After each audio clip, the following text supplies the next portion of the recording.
Do you want to know how to calm your kid down fast? I'm Nicholeen Peck, and I teach all over the world about parenting, good communication, how to build strong family bonds and relationships, and child development, as well as education. And in this video, we are looking through the lens of self-government at the problem of calming someone down.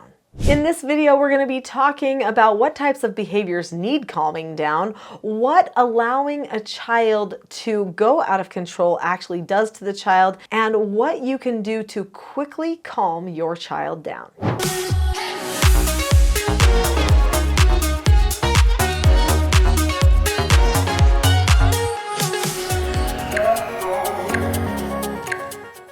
I'm guessing if you're watching this video, you know somebody, maybe a friend of yours, who has a child who has been struggling to get calmed down, and maybe it's taking a lot of time out of their day to get that child calm. I know that can be very, very frustrating. Your calmness is vital. We're going to talk about that at the end of the video here too. But one thing that I just want to tell you is that it is possible to get your child to calm down quickly, but it is not going to happen unless you do some work ahead of time. So if you just try to work the little magic that I'm going to tell you right here, which no parenting is magic, but I'm just calling it that. But if you try to do the skill that I'm doing without any pre-teaching ahead of time, it's not going to work like it should. So you need to make sure that you do the self-government thing and prepare. Make a plan, prepare the person, pre-teach. So self-government is being able to determine the cause and effect of any given situation and possessing a knowledge of your own behaviors so that you can control them. So what that means is that you are prepared. You're planned ahead of time. You know what to expect. And then when you see things not going right, you put things back together the way that they should. So if your child is going to be self-governed, then they need to know the plan ahead of time for how you will solve the problems if there happens to be a problem. And then they'll be more likely to go along with that solution and they will learn quicker. Now, I know there's a lot of reasons why children choose to be out of control. Lots of times it's just because they have this fast track to the back brain and they feel like they need to solve their problems emotionally. Maybe they don't know how to express themselves, so they're frustrated. Maybe they feel like somebody isn't understanding them. No matter what it is, we cannot solve the problem until we get to the place of calmness. The child thinks, I have to have that issue solved, my anxiety solved, otherwise I can't get to calmness. But what they don't understand is that when they're in this state of anxiety, they're in the midbrain, and when they're going completely out of control, they're in the back brain. And in those parts of your brain, you don't have as much of an ability to actually think and problem solve.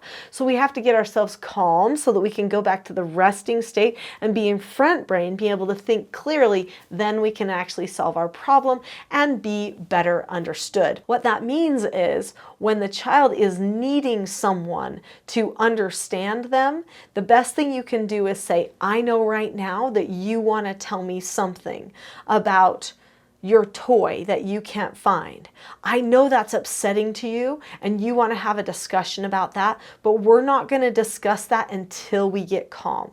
We need to get calm first. Let's say the child's a teen. You might say, I know that you want to tell me something about the party, that you feel like you really need to go there, but we're not going to discuss the party until we get to a place of calmness. We have to be in our thinking brain, our upstairs brain, before we can discuss this issue and solve our problem. So if you pre-teach ahead of time what part of the brain does the thinking, what part of the brain does the emotions, and by the way, I'm not going to go into all that right now because I have videos on this channel that go into details about what happens in the brain. So I'm sure you can find those things and that can help you. But if you teach those things to your children and then you teach them the skills that they need for success, the self-government skills that they need for success, and then you just instruct them in the right direction, they will be much better at getting themselves calm and ready to be understood, especially if they know that you will take the time to understand them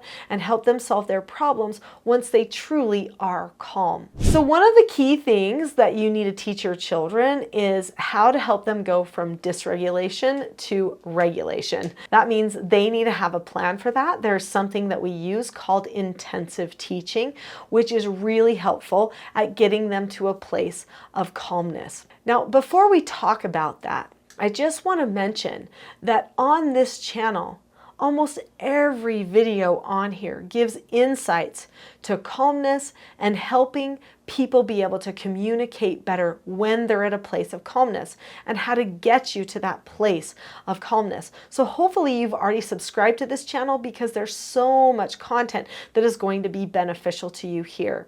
So let's talk about how to go from dysregulation to regulation.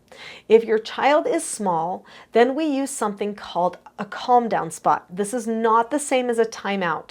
This is a trigger spot specifically for calmness.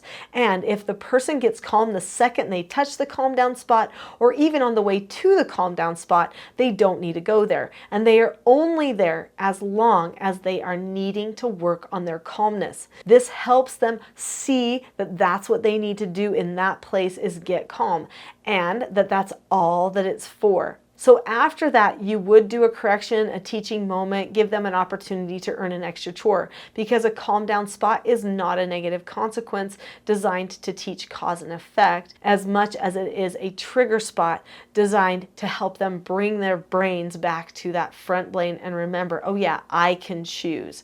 I can choose to be calm. When they're older, we use something called the rule of three.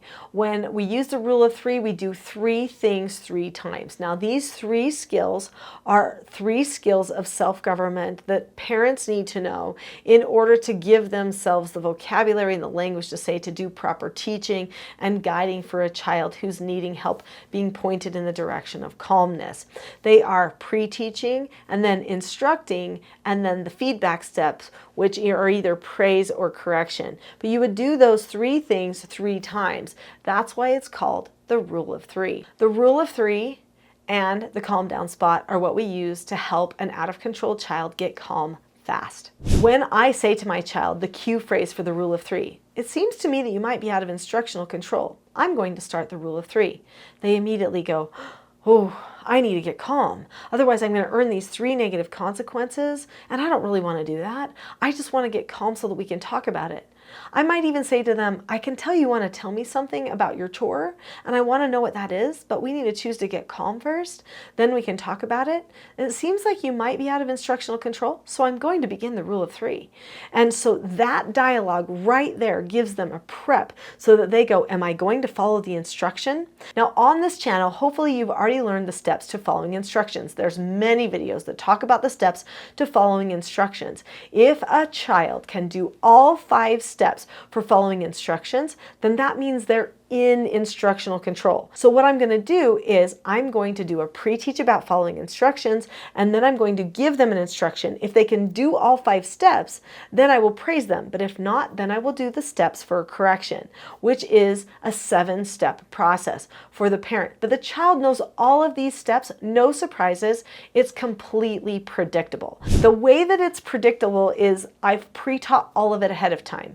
Before we ever had a time when we needed these skills to get calm, we took time and learned them and practiced them. Then in the moment when a person is starting to go out of control, you can just start using the words of the rule of 3.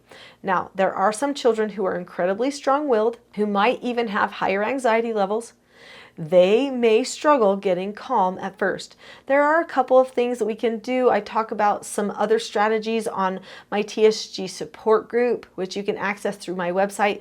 I'm probably not going to go into all those details right now, but what you usually need to do is just give it time. If they have to follow through with those 3 negative consequences that are earned in the rule of 3, and they have to accept them, then they have to acknowledge, I did this. Okay, next time I'm not going to do this. I'm going to do something else instead. And usually you take some time to do a SOTAS exercise, which is a problem-solving exercise with them at that point. So how do you get a child to calm down fast? You prepare ahead of time. You teach them the 4 basic skills they need for success. You teach them how you are going to correct them with those 5 teaching styles. You teach them a SOTAS exercise, how to solve problems. You proactively pre-teach them the things that you're going to be using in the moment. And then when the moment comes, all you have to do is institute the process. You just say, okay, now this is what we're going to do. And at that point, they either choose to earn it all or they choose to get calm. But the majority of the time, they choose to get calm, especially after they've tested it a few times and they recognize that they are going to indeed have to accept all 3 of those negative consequences that are associated with the rule of 3. We are just beginning. I'm throwing out lots of phrases here, things you don't know yet maybe, like SOTAS exercise and how do you do a proper pre-teach and what about corrections and all of those things. So there are so many more videos on this channel that are going to help you answer those questions. But I recommend starting with the video, The Not So Known Secret for Parenting Success. That'll be a great beginner for learning all about the skills and principles of self-government. I'll see you there.